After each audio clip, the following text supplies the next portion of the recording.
Whispers of history. The Texas heat carries a kind of silence you don't find anywhere else.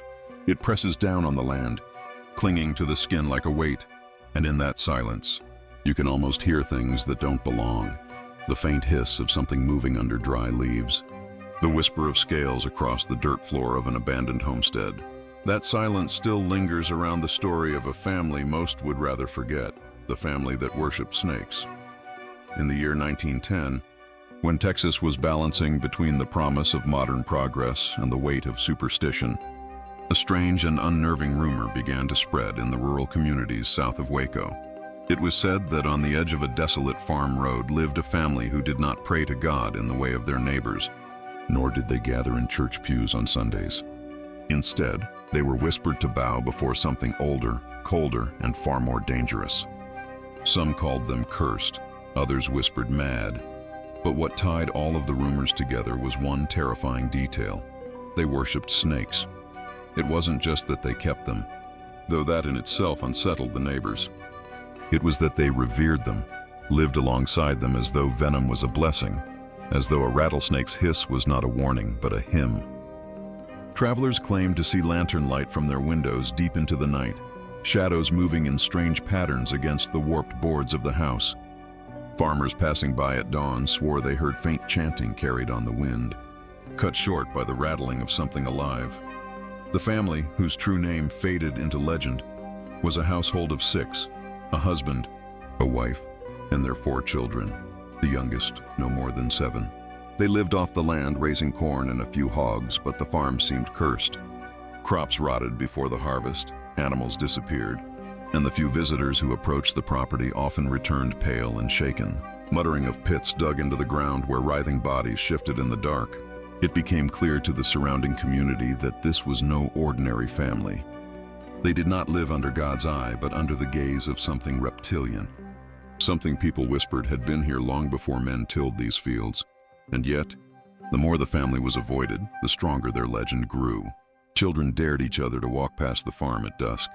Old men at the general store argued whether the family had been born into madness or if they had willingly sought the company of serpents.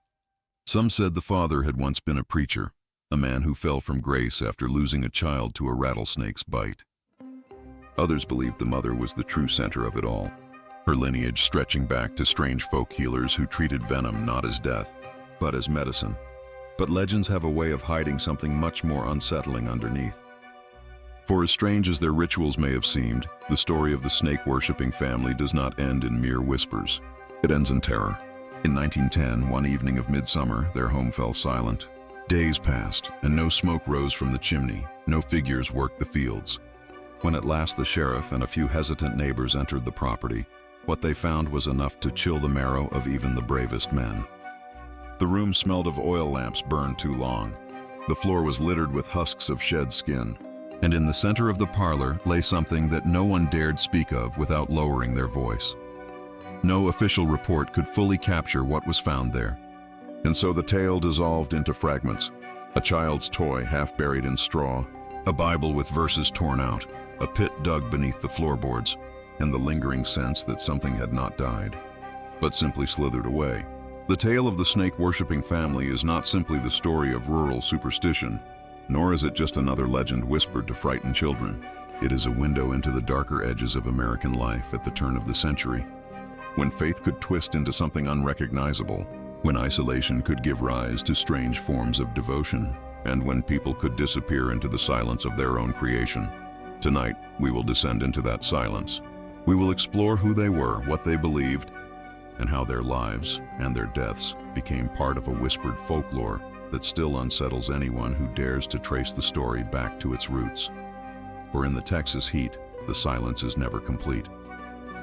And sometimes, if you listen too closely, you will swear you hear it, the hiss of scales in the dust, the sound of worship that no prayer book has ever contained.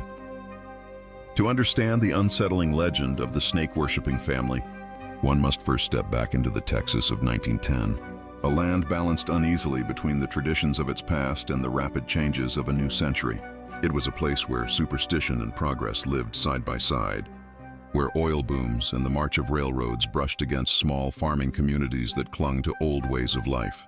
and where whispers of the uncanny were never far from everyday hardship. At the dawn of the 20th century, Texas was not yet the sprawling modern state it would become. In 1910, much of it was still rural, dominated by farmland, cattle ranches, and scattered small towns separated by wide expanses of prairie, mesquite, and desert scrub. Isolation shaped daily existence. Families often lived miles from their nearest neighbors, connected by dusty wagon roads that became rivers of mud after rain. In such places, news traveled slowly, and stories, whether factual or exaggerated, grew powerful in the telling. Religious life was central to these communities. The South, and particularly Texas, was defined by Protestant Christianity, with Baptist and Methodist congregations dominating rural counties. Preachers held immense influence not only in matters of faith but in shaping morality, family life, and even politics. For many, the church was not just a place of worship but the anchor of community life. The one building where neighbors gathered, where marriages were sanctified, and where funerals gave closure to grief. Yet the early 20th century also bore witness to an undercurrent of folk traditions and beliefs that thrived in the cracks left by organized religion. In isolated rural areas, where medical doctors were scarce and formal education limited, families often turned to home remedies, herbal cures, and superstitions carried down from ancestors. Some practices had roots in old European folk magic, while others blended with traditions from enslaved Africans or indigenous peoples who had lived on the land long before settlers arrived. To outsiders, these practices seemed strange, sometimes even dangerous, but to those who practiced them, they were simply part of survival.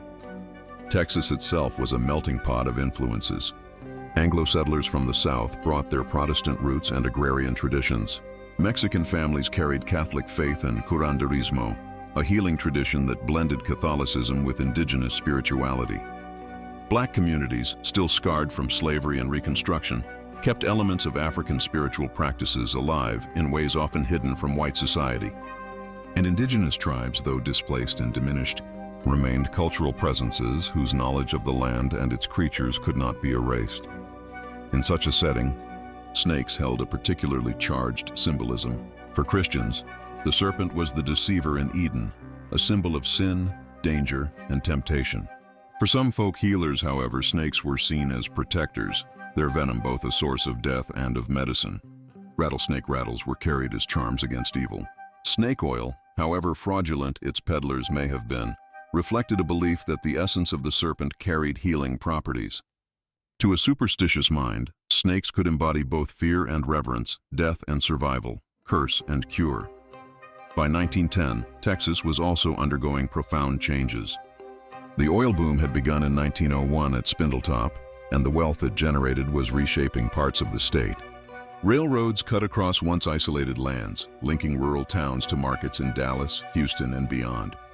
Telegraph wires carried news faster than ever before. Yet not all regions benefited equally.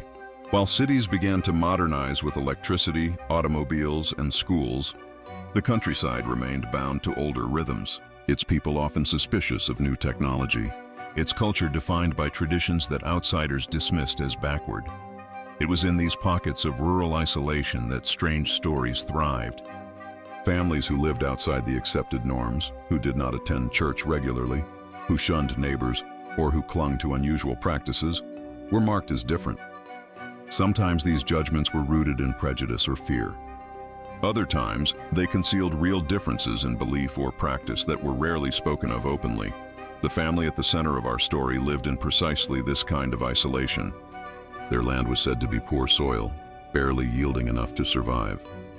Neighbors recalled that they seldom traded in town, preferring to keep to themselves. Children from nearby farms spoke of glimpsing them at dusk, carrying lanterns, moving with a quietness that unnerved even the boldest. Their home, a sagging clapboard structure at the edge of a thicket, seemed shrouded in more than just shadow. It was shrouded in suspicion.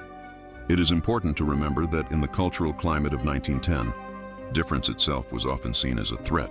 A family that worshipped in unusual ways, that kept snakes as though they were sacred, would have unsettled not only neighbors but the broader religious order of the community. To the deeply Christian rural South, such practices could only be explained in one way, as dealings with the devil. At the same time, Early anthropology and popular curiosity about strange sects were beginning to shape American culture. Newspapers across the nation thrived on sensational stories of bizarre cults, strange rituals, and frontier oddities. The appetite for tales of rural eccentricity was high, and Texas, with its blend of cultures and its lingering frontier mystique, offered fertile ground for such reporting. It was an era when folk practices could be twisted into scandalous headlines, when difference could be magnified into menace. The legend of the snake-worshipping family must be seen against this backdrop. Were they truly engaged in dark rituals, or were their practices exaggerated by fearful neighbors and opportunistic storytellers? Were they dangerous or simply misunderstood? What is certain is that snakes themselves were real, abundant, and feared across Texas. Rattlesnakes, copperheads, and water moccasins posed genuine danger to farmers and children alike. A snakebite could kill within hours, and antivenom was scarce in rural areas. To willingly live among snakes was to invite death into your home, and yet the family did not hide from them. They embraced them. Whether their devotion was religious, symbolic, or simply a reflection of some deeper tragedy, it set them apart in ways that could not be ignored. The year 1910 was also marked by tension and uncertainty in Texas. Political unrest simmered across the border in Mexico with the outbreak of the Mexican Revolution, spilling into border towns and fueling anxieties about violence and instability. Economic hardship affected farmers struggling against unpredictable weather, droughts, and crop failures. And beneath it all, there remained a deep undercurrent of fear. Fear of poverty, fear of illness, fear of anything that could not be controlled. In such an atmosphere, the story of a family who placed their faith not in God or church, but in the cold gaze of serpents, became more than a rumor. It became a reflection of collective unease. Looking back, we see the stage set. A rural Texas community, bound by church and tradition, confronted by a family whose practices defied everything familiar. The land itself, dry and unforgiving, became part of the story. A backdrop where superstition thrived and the line between faith and fear blurred into shadow. It was in this fragile balance of religion, folklore, hardship, and isolation that the family's legend took root. And as with so many stories born of such soil, it would grow into something darker than anyone expected. The story of the snake-worshipping family does not unfold in a single violent act, but in a series of quiet, chilling episodes that spread across the years like poison seeping through a wound. Each incident, small at first, would deepen the suspicion surrounding them until neighbors could no longer dismiss the whispers as idle talk. The first rumors began with children. In 1908, 2 years before the year most would mark as the height of the family's notoriety, a pair of schoolboys claimed they had wandered too close to the family's property while searching for pecans along a dry creek bed. What they described afterward was strange enough to terrify the adults who listened. They swore they saw a girl, about their age, crouched in the grass with a black snake coiled across her lap. She stroked it gently, as if it were no more threatening than a barn cat. The boys ran home pale and stammering. Their parents scolded them at first, warning against lies, but the story stuck. Soon, the girl was called the Serpent Child in hushed tones around the schoolhouse. Not long after, livestock began to die. Calves were found with strange wounds, not unlike snake bites, though no tracks could be found around the bodies. Farmers muttered that rattlers had been drawn to the land, perhaps by carelessness, perhaps by something darker. One night, a neighbor swore he heard chanting from the family's property, a low rhythmic murmur punctuated by the sound of rattles shaking in the wind. He dared not go closer, but the next morning, his dog was missing, never to be seen again. In 1909, tragedy struck within the family itself. The youngest boy, no more than 6, was carried into town limp and pale, his legs swollen grotesquely from what the father claimed was a rattlesnake bite. Witnesses in the general store remembered how calm the father was, almost detached, as though this had been expected. When asked why he had not rushed the boy to the doctor, he muttered that, "The snakes giveth, and the snakes taketh." The boy did not survive the night. Some said the family buried him without a proper funeral, a quiet service held only in their yard, no preacher called. This act, more than anything, set tongues wagging. By 1910, unease had grown into fear. Travelers along the wagon road reported seeing strange gatherings by lantern light near the family's house. Some claimed they saw jars filled with coiled snakes arranged like offerings upon wooden crates.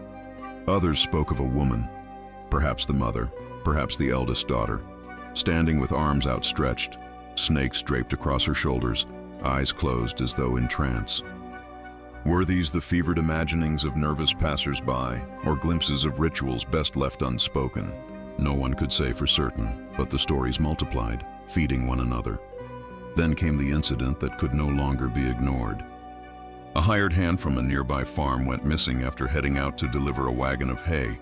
Days later, his body was found not far from the family's property. He bore 2 puncture marks on his neck. The coroner hesitated to declare them snake bites. After all, few snakes strike the throat, but gossip filled the silence. Townsfolk asked aloud whether the snakes were truly to blame, or whether human hands had guided the fangs. The newspapers caught wind of the disappearance. A small-town weekly printed a brief but sensational story. Strange cult practices feared in hill country family. The article was thin on detail but thick with suggestion. It mentioned whispers of serpent rites, the mysterious death of the family's youngest, and the unease of neighbors. Though the piece was quickly forgotten in larger cities, in the rural community it sparked outrage. Pastors thundered from pulpits against the heresies of those who consort with serpents. The following months only deepened the dread. Farmers swore that snakes seemed unnaturally drawn to the area. Wagon wheels crushed more rattlers on that stretch of road than anywhere else. A postman claimed he saw dozens of snakes basking on the family's porch one afternoon, unafraid of human presence. When he returned the next week, the porch was bare, but the vision lingered with him like a nightmare. One particularly chilling story came from a midwife, summoned to help the mother deliver a child in late 1910. She later confessed she had been forced to leave before her work was done. She claimed the family forbade her from touching certain jars in the room, jars she swore contained coiled living snakes suspended in some cloudy liquid. The child, she said, was delivered but never taken into town for baptism. Whether the infant lived long or died soon after, no one knew. The midwife told her tale only once, and then never spoke of it again. Perhaps the most disturbing incident occurred the following spring. A young preacher, newly arrived in the county, decided to confront the family directly. Driven by zeal, he rode to their house with a Bible in hand, determined to bring them back into the fold of the church. What happened that day remains murky. Some say he was turned away at the door, pale and shaken. Others claim he staggered back into town hours later, refusing to speak of what he had seen, but leaving the ministry within months. Whatever the truth, he abandoned his post, and the church itself would not send another to that community for years. By this point, fear had hardened into hatred. Families warned their children never to stray near the property. Some claimed the family poisoned wells with snake venom. Others whispered that women who crossed their path became barren, that men who offended them sickened mysteriously. These were likely exaggerations, yet in a climate already steeped in superstition, such stories were accepted without question. The final, most dramatic incident came in late 1912. A fire broke out in the family's home. Neighbors rushed to the scene, but by the time they arrived, the structure was a roaring blaze. And then, as the flames consumed the house, witnesses swore they saw shapes writhing in the fire. Not human, but serpentine, countless snakes thrashing in the inferno. When the fire finally burned itself down, the house was gone. The family themselves had vanished. No bodies were recovered. Some believed they perished, swallowed in flames with their serpents. Others whispered they had fled, moving deeper into the wilderness to continue their practices unseen. In the days that followed, children were warned to stay away from the blackened ruins. Yet still some dared to peek. They told of charred boards etched with strange marks, of rattles left behind in the ash, of an unbearable silence that clung to the place long after the smoke cleared. The incidents, one after another, had built a portrait not of ordinary people but of something other, something feared. Whether they had truly worshipped snakes or whether neighbors, in their fear, had invented rituals and horrors to explain what they did not understand, no one could ever agree. But by the time the family vanished, they had already passed into legend, and legends once born do not die so easily. When the family's reputation began to curdle into something darker than simple eccentricity, the town around them found itself forced to respond. In a community like early 20th century rural Texas, Survival depended not only on one's crops or herds, but also on the fragile fabric of trust between neighbors. To live among people who seemed to scorn that trust, who whispered with snakes instead of praying to God, was to live under a shadow that demanded explanation. At first, the reactions were quiet, restrained. Families gossiped in kitchens and at church socials, whispering their fears after Sunday sermons. Women warned one another not to let their children wander near the creek. Men, who prided themselves on pragmatism, shook their heads but found no rational words for livestock dying without cause, or for children who swore they had seen serpents coiled on human shoulders. In a place where the natural world already held enough dangers, the thought of neighbors inviting those dangers into their homes was intolerable. Pastors were among the first to speak publicly. The Baptist preacher in town thundered from the pulpit about false idols and the serpents of Eden. His words were not subtle. Everyone knew to whom he referred. He declared that the family's refusal to attend church was evidence of a covenant with Satan. Congregants left the chapel that day uneasy, both stirred and frightened. Yet even those who believed in the devil wondered whether such accusations might provoke something worse. A few parishioners whispered that perhaps it was safer not to speak too loudly of the family at all, lest they invite retribution. Doctors, too, were dragged into the debate. The young boy who died of a snakebite in 1909 had unsettled the medical men of the area. One physician suggested the wound could have been self-inflicted by exposure to snakes in the home. Another, more cautious, declared that while the boy's symptoms matched envenomation, the father's refusal to seek help suggested a belief system beyond reason or medical aid. The county coroner was pressed for answers after the death of the hired hand near their land. His autopsy notes were deliberately vague. He could not prove the wound was a snakebite, but neither could he disprove it. His silence only fanned the flames of speculation. Neighbors found themselves divided. Some called for vigilance committees, small, unofficial bands of men to watch the family's property, to make sure nothing unnatural was happening under their noses. Others counseled caution, arguing that harassment might drive the family into violence, or worse, unleash curses no one wanted to test. It was not uncommon in those years for communities to take justice into their own hands, yet in this case, the very strangeness of the situation seemed to paralyze decisive action. Fear and superstition made men hesitate where a simple cattle thief or horse rustler would have met swift judgment. The newspapers, with their hunger for scandal, poured oil on the fire. Though most city editors dismissed the tale as rural nonsense, smaller papers embraced it. In 1910, one headline read, "Serpents in the House of Man, Rural Family Accused of Pagan Rites." The article quoted unnamed townsfolk who described jars filled with snakes, children caressing rattlers and chants in the night. The story was picked up briefly by a Dallas paper, which treated it with a mocking tone, comparing the family to savages of a distant land. For readers in the countryside, however, the mockery stung. To them, this was no joke. It was a real and present danger. Psychologists of the era, though few and far between in rural Texas, might have explained the hysteria in terms of projection and fear. At a time when poverty was common and death lurked around every corner, people often sought scapegoats for misfortune. If a cow died suddenly, perhaps it was easier to believe the serpent family had cursed it than to accept one's own lack of resources to fight disease. Folklore scholars, looking back, would later argue that the family became a vessel for collective anxiety, a living metaphor for everything the town could not control: illness, crop failure, drought, even death itself. But for those living then, the reactions were visceral. Mothers clutched their children tighter when walking past the family in town. Storekeepers handed them goods with averted eyes. Men spat on the ground when the father passed by, though none dared confront him directly. Children, with the cruelty of innocence, would chant rhymes about snakes when the family's daughter walked near the schoolyard. She, in turn, met their taunts with a gaze so steady it unsettled even the bravest. The church held prayer meetings specifically for protection against the serpents among us. Candles were lit, psalms were sung, and yet behind the pious words lay a current of real terror. What if the prayers were not enough?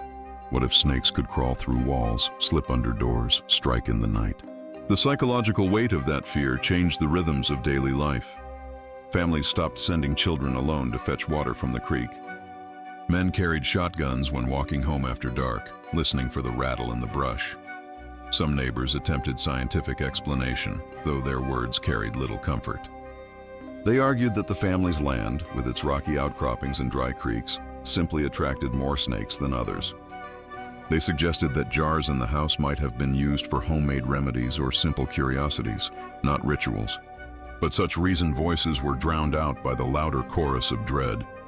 Rationality was thin protection when every unexplained death or disappearance seemed to circle back to the same neighbors. And then there were those who insisted the family was not merely misguided but chosen for some dark purpose. Stories of biblical serpents and ancient cults were whispered late at night, blending scripture with superstition until even the most devout could not tell where truth ended and imagination began. One tale, entirely unverified, claimed that the mother had once been bitten by a rattler and survived without treatment, proof that she had been marked. Another rumor suggested the family's ancestors had brought forbidden practices from Europe, curses handed down through bloodlines. By the time the house burned in 1912, the community's reaction was almost one of relief. The blaze, though destructive, felt like divine judgment to many. Neighbors stood in silence as the flames rose, some crossing themselves, others praying aloud. When no bodies were found, interpretations split. Some rejoiced that the evil had been cleansed, swallowed in fire. Others muttered that the family had escaped and that their absence was more terrifying than their presence had ever been. To believe they had survived meant to believe they could return, unseen at any time. Afterward, the town carried scars. Children grew up repeating the stories, shaping them into ghost tales told by lantern light. Adults carried quieter wounds, an enduring mistrust of outsiders, a wariness of strange practices, a suspicion of anything that strayed too far from church doctrine. The reactions, once born of fear, became part of the cultural memory of the region, a shadow that outlived the family themselves. Even as the world modernized, even as railroads stretched further and electricity crept into rural homes, the story remained. It appeared in passing in county histories, always with a tone of embarrassment, as if the writers wished to dismiss it yet could not. It lingered in sermons, cited as cautionary tales about straying from God, and it lived in the minds of those who had been there, whose livestock had died, whose children had whispered of serpents in the grass. The reaction of society was not simply fear, it was transformation. A community that once lived by trust and interdependence had learned to define itself against the family. Their story became a boundary line. On one side, the respectable and God-fearing. On the other, the snake worshippers and the shadow they left behind. The winter of 1912 in rural Texas was a season of unease. The fields had yielded little, and the town itself seemed to draw tighter with every cold wind that blew through its creaking houses. By then, the family's name was a warning whispered like a curse. Livestock deaths had mounted, a string of accidents gnawed at the community, and the faint suggestion of darker deeds could no longer be brushed aside as coincidence. It was in this atmosphere of tension, brittle as dry wood, that the events leading to the climax unfolded. It began with a sound, a scream that tore across the night, high-pitched and raw, echoing over the fields like a wounded animal. Neighbors, half asleep, sat up in their beds, straining to listen. Some said it was a child. Others swore it was not human at all, but something shriller, more alien. The sound came from the family's land, a place already weighted with fear. Dogs barked frantically, their chains rattling before falling silent in a way that felt unnatural. The next morning, no one dared approach. But whispers filled the town square. Someone had seen a glow in the distance, faint but undeniable, flickering like torches or lanterns in the woods. A group of men, their nerves taut, resolved to investigate. Armed with rifles and accompanied by lanterns, they set out after dark. The cold air pressed against them, their breaths fogging as they trudged toward the farmstead. Each step was heavy with dread, as if the ground itself resisted their trespass. When they reached the property, they found the house utterly dark. But as they circled, the faintest sound drifted on the wind, a low hiss, not the hiss of one snake, but of many, rising and falling like a grotesque choir. The men exchanged glances, hands tightening on rifle stocks. One suggested turning back. Another muttered that they had a duty, that the town could no longer live in fear. And so they pressed on, their boots crunching on frost-bitten soil, The barn door stood ajar. From inside, light glimmered, candlelight soft but steady. Peering through the gap, the men beheld a scene that would sear itself into their memories for the rest of their lives. The family stood in a rough circle, their faces illuminated by the wavering glow. Around their feet writhed a mass of snakes, their scales glinting like liquid shadow. The father held aloft a wooden staff carved with crude symbols, his voice droning in a rhythm that was neither prayer nor song, but something older, something alien. The mother swayed with closed eyes, her lips moving in silent synchrony. The children stood unnervingly still, their expressions blank, as if caught between trance and submission. The snakes did not scatter at the presence of intruders. Instead, they seemed to respond, coiling upward, their bodies brushing against the family's legs without striking. A rattler lifted its head, tail buzzing, yet no one flinched. The men outside the door could hardly breathe. The scene before them felt both impossible and undeniable, the kind of sight one could not explain yet could never forget. Then, without warning, the father's voice rose to a shout. He struck the staff against the ground, and in the same instant the lantern light caught on something wet and dark near the center of the circle. One of the intruders later swore it was the body of an animal, a goat perhaps, but another insisted it was too small, too human. The truth blurred in that moment of terror.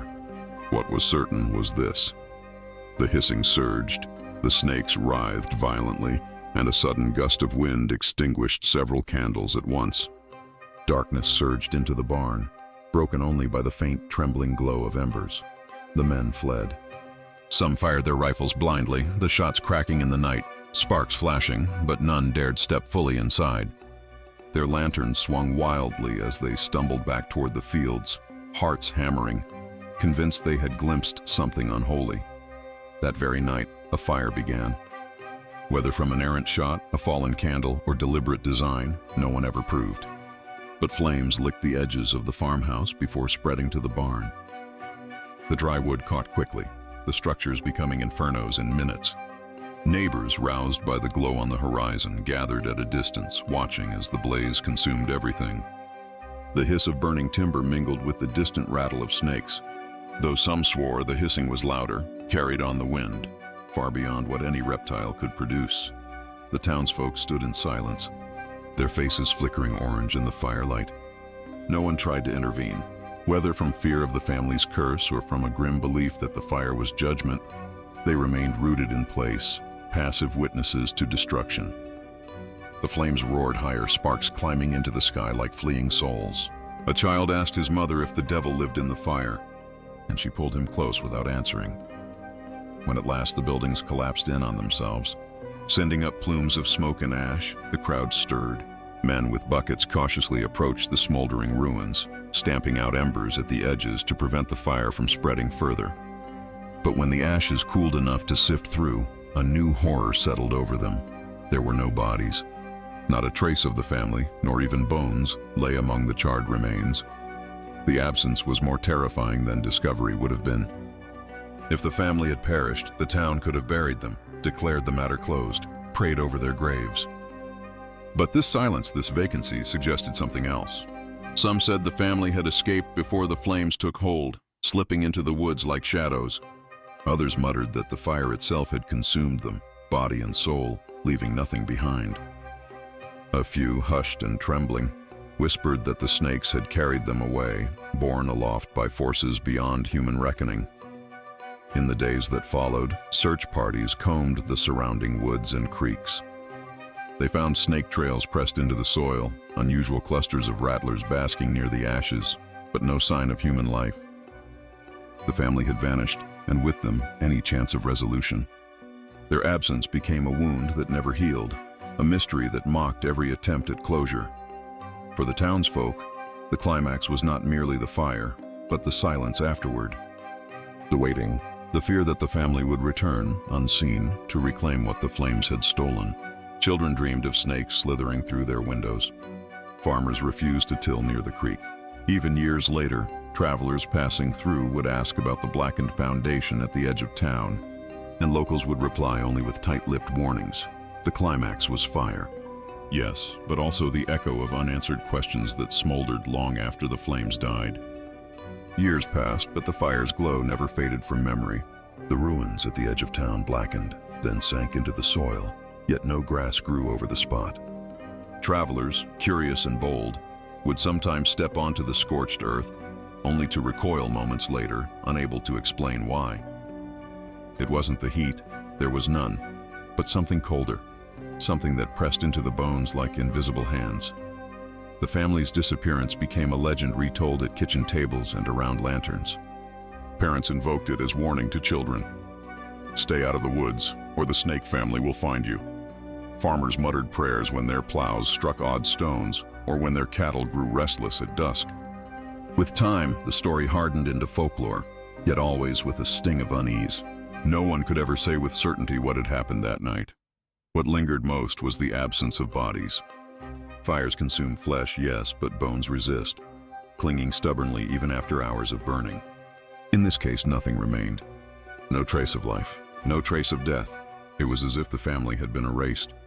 To skeptics, this suggested escape, that the family had fled into the wilderness, continuing their rituals beyond the sight of townsfolk. To believers, the explanation was far darker, that they had been claimed by the very forces they served, drawn into the coils of something not of this world. Reports trickled in over the decades. A trapper swore he saw a pale child wandering barefoot near the river, her eyes glazed, her lips moving in whispers he couldn't hear. A traveling preacher claimed to find snakeskins arranged in patterns too deliberate to be natural, spirals and circles etched into the earth. Hunters sometimes returned from the woods, shaken, speaking of sudden silences. No birds, no insects, only the faint rattle of unseen tales. Each story rekindled the old fear, each one a reminder that the family's shadow had not lifted. The land itself seemed unwilling to let the past go. Snakes bred there in unusual numbers, nests appearing in barns, wells, even beneath porches. The rattling became a sound associated not with warning, but with inevitability. One family, new to the area, tried to build on the old foundation. Within months, they abandoned the property, citing unnatural sickness and dreams of hissing that left them waking in cold sweats. They left behind their tools, their animals, even their clothes, as though leaving quickly was more important than reclaiming anything. In time, the site was left alone. Trees grew around it, branches forming a natural barricade, as if the woods themselves had decided to bury the memory. But not completely. Locals knew better than to wander too close. Children dared each other to peer through the foliage, to toss stones onto the ground where the barn had stood. Some came back laughing, others returned pale and quiet, refusing to speak of what they had felt there. Historians who later examined town records noted the peculiar silence that followed. There were no official reports filed about the fire, no newspaper articles, no death certificates. It was as if the authorities themselves had chosen to bury the matter. Perhaps it was shame, perhaps fear, or perhaps those who kept the records knew the story would only fester if given ink. Better to let it live as rumor than to stamp it in permanence. Yet in their omission, they left something more sinister, a void where truth should have been. The story endures because of that void. When there is no proof, imagination fills the space. Some claim the family returned in later generations, disguised, moving from town to town, always gathering followers in the shadows. Others insist the family never left at all, that they live still beneath the soil, in burrows deeper than roots, coiled in darkness, waiting, on quiet nights. When the wind drags across the prairie, locals sometimes swear they hear it, a faint hissing, rising and falling like a chant. It is never close, never loud, but just enough to quicken the pulse, to stir the old fear. Few go looking for the source. Fewer still admit what they've seen when they do. The epilogue of the family is not a clean ending because true horror rarely ends. It lingers, festers, reappears in fragments. A snake's skin found where no snake should be, a child's dream of a voice whispering from the floorboards, a fire that crackles louder than wood should allow.